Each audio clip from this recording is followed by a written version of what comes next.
നമസ്കാരം. ശുഭസ്യ ശീഘ്രം എന്നൊരു ചൊല്ല് കേരളത്തിലുണ്ട്. കേരളത്തിലല്ല, ഇന്ത്യയിൽ എവിടെയുമുണ്ട്. എന്തെങ്കിലും നല്ല കാര്യങ്ങൾ ചെയ്യാൻ തുടങ്ങുകയാണെങ്കിൽ അത് വെച്ച് താമസിപ്പിക്കരുത്, അമാന്തിപ്പിക്കരുത് എന്നുള്ളതാണ് ആ ചൊല്ലിന്റെ അർത്ഥം. ഇത് തന്നെയാണ് CPM-ൽ 63 വർഷത്തെ പ്രവർത്തന പാരമ്പര്യമുണ്ട് എന്ന് അവകാശപ്പെടുന്ന ജി സുധാകരൻ തന്റെ കാര്യത്തിൽ നടപ്പാക്കിയത്. അദ്ദേഹം CPM വിട്ട് പുറത്തു പോരുകയായിരുന്നു. CPM-ന്റെ മെമ്പർഷിപ്പ് പുതുക്കുന്നതിൽ നിന്നും അദ്ദേഹം വിട്ടുനിന്നു. തുടർന്ന് അദ്ദേഹം CPM എന്ന പാർട്ടി ഉപേക്ഷിച്ച് സ്വതന്ത്ര സ്ഥാനാർത്ഥിയായി ആലപ്പുഴയിൽ മത്സരിക്കുന്ന കാഴ്ചയാണ് നാം ഇപ്പോൾ കാണുന്നത്.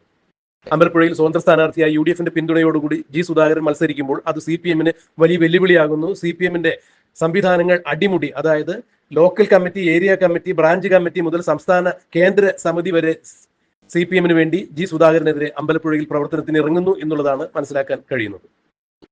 എന്നാൽ സുധാകരന്റെ ഈ ശുഭസ്യ ശീഘ്രം എന്നുള്ള രീതിയിൽ CPM-ൽ നിന്നുള്ള പുറത്തുവരവ് ഇപ്പോൾ CPM-ന്റെ മറ്റു പ്രവർത്തകർക്കും നേതാക്കൾക്കും അത് വലിയ ഒരു പ്രചോദനമായി. അവരും ശുഭസ്യ ശീഘ്രം എന്ന രീതിയിൽ തന്നെയാണ് CPM വിട്ട് പുറത്തു പോന്നുകൊണ്ടിരിക്കുന്നത്. ഏറ്റവും ഒടുവിൽ കണ്ണൂരിൽ തളിപ്പറമ്പിൽ, അല്ലെങ്കിൽ കണ്ണൂരിന്റെ CPM-ന്റെ മുഖം എന്ന് വിശേഷിപ്പിക്കാവുന്ന TK ഗോവിന്ദൻ തന്നെ പാർട്ടി വിട്ട് പുറത്തു വരുമ്പോൾ, അല്ലെങ്കിൽ CPM TK ഗോവിന്ദനെ അച്ചടക്ക നടപടികളുടെ പേരിൽ പുറത്താക്കുമ്പോൾ ജി സുധാകരൻ തുടങ്ങി വെച്ച വലിയൊരു പ്രക്രിയയ്ക്ക് അവിടെ ശുഭസ്യ ശീഘ്രം എന്നുള്ള ആ വാക്ക് അന്വർത്ഥമായി മാറുകയായിരുന്നു. ഏതാണ്ട് അര ഡസൻ CPM-ന്റെ തലമുതിർന്ന നേതാക്കൾ, MLA-മാർ തുടങ്ങിയ അണികൾ, പ്രവർത്തകർ തുടങ്ങിയ വലിയ വലിയ ആളുകൾ ഇപ്പോൾ CPM വിട്ട് പുറത്തേക്ക് പോയിക്കൊണ്ടിരിക്കുന്നു. CPM-ന്റെ അര ഡസൻ മുതിർന്ന നേതാക്കൾ തന്നെയാണ്, അതായത് കാലങ്ങളോളം CPM-നെ മുന്നിൽ നിന്ന് നയിച്ച, CPM-ന്റെ പാർലമെന്ററി രംഗത്ത് പ്രവർത്തിച്ച, CPM-ന്റെ സംഘടനാ ചട്ടക്കൂടിൽ വലിയ വലിയ നേതൃനിരയിൽ നിന്ന് പ്രവർത്തിച്ച ആളുകൾ എല്ലാവരും CPM-നെ തള്ളിപ്പറഞ്ഞുകൊണ്ട് പുറത്തു പോരുന്ന കാഴ്ചയാണ് കാണാൻ കഴിയുന്നത്. സ്വതന്ത്ര സ്ഥാനാർത്ഥികളായി മത്സരിക്കുന്ന കാഴ്ചയാണ് കാണാൻ കഴിയുന്നത്. പയ്യന്നൂരിൽ കുഞ്ഞികൃഷ്ണനും തളിപ്പറമ്പിൽ TK ഗോവിന്ദനും, അതുപോലെ പാലക്കാട് കുഴൽമന്നത്ത് PK ശശിയും, അമ്പലപ്പുഴയിൽ ജി സുധാകരനും, കൊട്ടാരക്കരയിൽ ഐഷ പോറ്റിയും എല്ലാം ഇതുപോലെ പാർട്ടിയിൽ നിന്ന് പുറത്തു വന്ന ആളുകളാണ്. ഇനിയും അത് ഉണ്ടാകും. CPM-ൽ നിന്നും വലിയ വലിയ നേതാക്കൾ CPM-വുമായുള്ള ആശയപരമായ തെറ്റിപ്പിരിയിൽ, അല്ലെങ്കിൽ ആശയപരമായി, ആദർശപരമായി ഇനിയും CPM-ന്റെ നയങ്ങളുമായി യോജിച്ചു പോകാൻ സാധിക്കില്ല എന്ന് മനസ്സിലാക്കിയ നേതാക്കൾ ശുഭസ്യ ശീഘ്രം എന്ന മട്ടിൽ തന്നെ ഇപ്പോൾ പുറത്തേക്ക് പോയിക്കൊണ്ടിരിക്കുന്നു. സുധാകരൻ ഇപ്പോൾ പുതിയൊരു വെളിപ്പെടുത്തൽ കൂടി നടത്തിയിട്ടുണ്ട്. അതായത് താൻ പാർട്ടി വിട്ട് പുറത്തു പോരുമ്പോഴും മുഖ്യമന്ത്രി പിണറായി വിജയനായി, അതായത് മുഖ്യമന്ത്രി പിണറായി വിജയൻ തന്നെ വീണ്ടും മുഖ്യമന്ത്രിയാകുന്നതിനോട് സുധാകരൻ താല്പര്യം പ്രകടിപ്പിച്ചിട്ടുണ്ടായിരുന്നു. ഇത് സുധാകരന് പിന്തുണ നൽകുന്ന UDF-ലും കോൺഗ്രസ് നേതാക്കൾക്കുമെല്ലാം വലിയ അസ്വാരസ്യം ഉണ്ടാക്കിയിരുന്നു.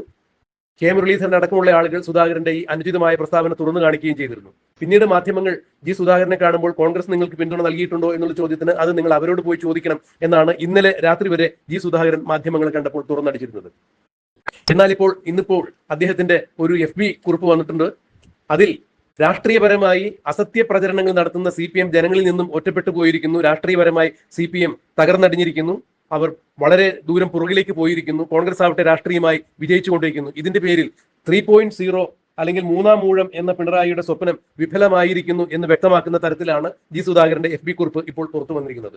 അക്ഷരാർത്ഥത്തിൽ പിണറായി വിജയന്റെ മൂന്നാം മൂഴം എന്ന സ്വപ്നത്തെ ജി സുധാകരൻ കാലുവാരി തറയിലടിച്ചിരിക്കുന്നു. പിണറായിയെ തള്ളി പറഞ്ഞിരിക്കുന്നു. 3.0 തുടർ ഭരണം എന്ന പിണറായിയുടെ സ്വപ്നം ഒരു വാടിയ പുഷ്പം പോലെ താഴെ വീണു പോയിരിക്കുന്നു, അല്ലെങ്കിൽ വീണപൂവായി കൊഴിഞ്ഞിരിക്കുന്നു എന്നാണ് ജി സുധാകരൻ പറഞ്ഞു വെച്ചിരിക്കുന്നത്. അദ്ദേഹം തന്റെ FB കുറിപ്പിൽ ഇത് തന്നെയാണ് സൂചിപ്പിച്ചിരിക്കുന്നത്. പിണറായി വിജയന്റെ മൂന്നാം മൂഴം വിഫലമാകുന്ന കാരണം പാർട്ടിയുടെ അസത്യ പ്രചരണവും പാർട്ടി ജനങ്ങളിൽ നിന്നും ഒത്തിരി അകന്നു പോയിരിക്കുന്നു. ഇനിയും പാർട്ടിക്ക് തിരിച്ചു വരാൻ സാധിക്കില്ല.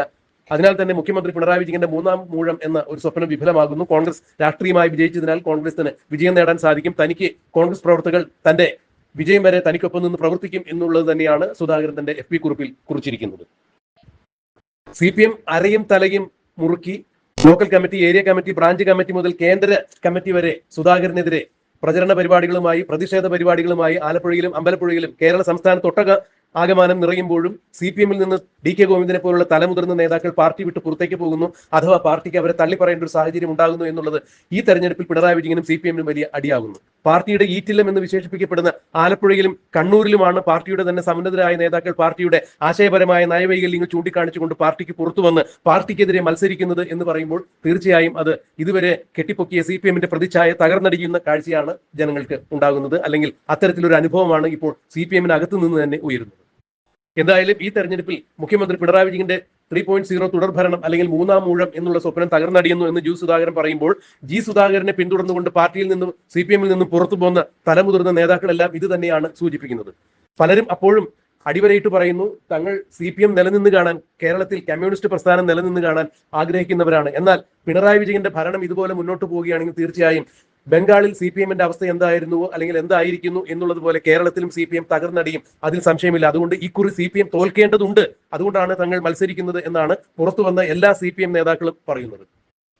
കമ്മ്യൂണിസം നശിച്ചു കാണാൻ ഞങ്ങൾ ആഗ്രഹിക്കുന്നില്ല, എന്നാൽ പിണറായിസം നശിക്കണം എന്ന് തന്നെയാണ് പലരും ഭംഗ്യന്തരേണ പറയാതെ പറഞ്ഞു വെക്കുന്നത്. ഇക്കുറി 2026 നിയമസഭാ തെരഞ്ഞെടുപ്പ് അതുകൊണ്ട് തന്നെ CPMനും പിണറായി വിജയനും വലിയ തലവേദനയാകും. എന്തായാലും സ്ഥാനാർത്ഥി പ്രഖ്യാപനത്തെ തുടർന്ന് മണിക്കൂറുകൾക്കകം റോഡ് ഷോയും മറ്റുള്ള പ്രചരണ പരിപാടികളുമായി CPM മുന്നോട്ട് വരുന്നുണ്ടെങ്കിലും CPMനകത്തുള്ള പടലപ്പിണക്കങ്ങൾ CPMന് വലിയ പരാജയ ഭീഷണി ഉയർത്തുന്നു എന്ന് തന്നെയാണ് രാഷ്ട്രീയ നിരീക്ഷകരും ചൂണ്ടിക്കാണിക്കുന്നത്. എന്തായാലും പിണറായി വിജയൻ തുടർന്നും ഭരിക്കുന്നതിൽ, മുഖ്യമന്ത്രിയാകുന്നതിൽ തനിക്ക് സന്തോഷക്കുറവൊന്നുമില്ല എന്ന് മാധ്യമങ്ങൾക്ക് മുന്നിൽ മാധ്യമ സമ്മേളനത്തിൽ തുറന്നടിച്ച സുധാകരൻ ഇപ്പോൾ അത് തിരുത്തിയിരിക്കുന്നു.